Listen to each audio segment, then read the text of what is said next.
In the modest streets of Kinjani, Leah was known for her big heart and even bigger dreams.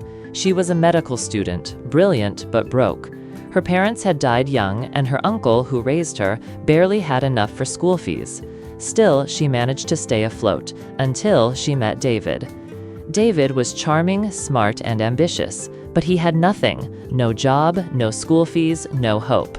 Leah, moved by love and pity, began helping him. She used her savings to pay for his diploma course in IT. When she couldn't afford books for both, she bought his. When he couldn't find a place to stay, he moved into her tiny bedsitter. She sold her phone to buy him a laptop. She lied to her uncle about extra school charges so she could send David bus fare. Her friends warned her, "This man will eat your life." Her aunt begged her to think twice, but Leah believed in love. Years passed. David completed his course.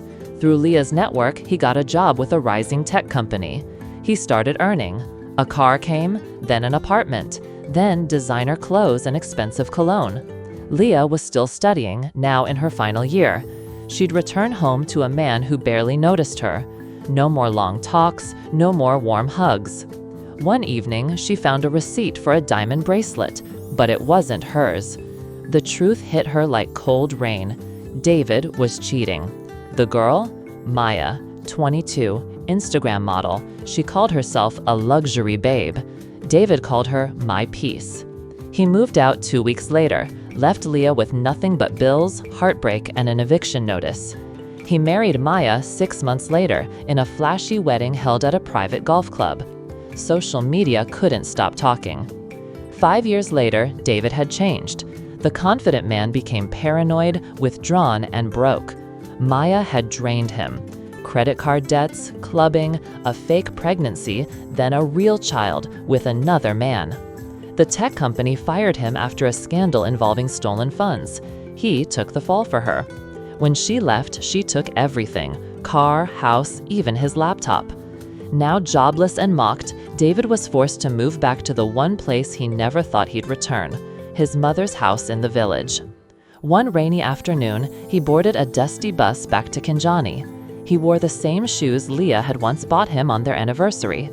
He knocked on her door. It was a different house, a bigger one. The compound had flowers. A German shepherd barked at the gate.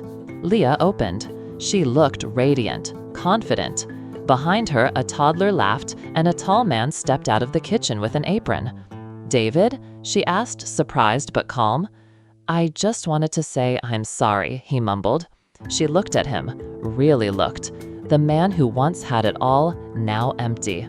"I forgave you years ago," she said softly. "But that Leah, she doesn't live here anymore." She turned and walked back into her new life. David stood in the rain, no umbrella, watching the door close. Never bite the hand that built you. People grow, heal, and rise, sometimes without you.